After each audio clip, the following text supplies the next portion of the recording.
I decided to price in, let's say it's a $25,000 Model 2 with a $50,000 software package. We're looking at a $75,000 thing that we're selling 20 million of a year. And I mean, this is just like really simple, but what does that equate to? 20 million times 75,000 equals 1.5 trillion in annual revenue. So if Tesla can sell 20 million cars at 75K a car, I think we're looking at 1.5 trillion in annual revenue. This is like 5 times more than Apple does. This is like triple what Amazon does right now. And this would be extremely high margin if you think about that 2/3 of that 75,000 is pure software, and they're already making 20% margin on that hardware.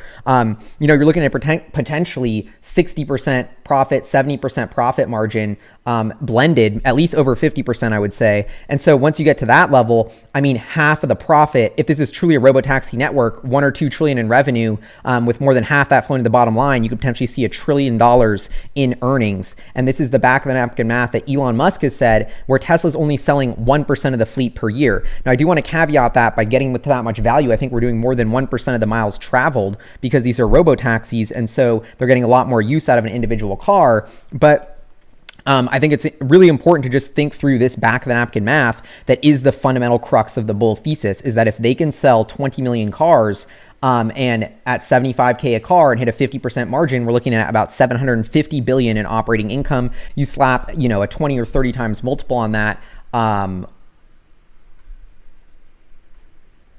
That gets you to like 20 trillion. I don't know. I mean, these are wild numbers. Fiat's increasing, dilution's increasing. I mean, $1 isn't worth what it is yesterday, and that's just accelerating to continue. But it's mind-boggling to think that when you just crunch some of the numbers that Elon's saying, where you could be looking at hundreds of billions of dollars of earnings, which is like, would be making it one of the most profitable companies of all time, that justifies the valuation of one of the highest, valuation market cap companies of all time.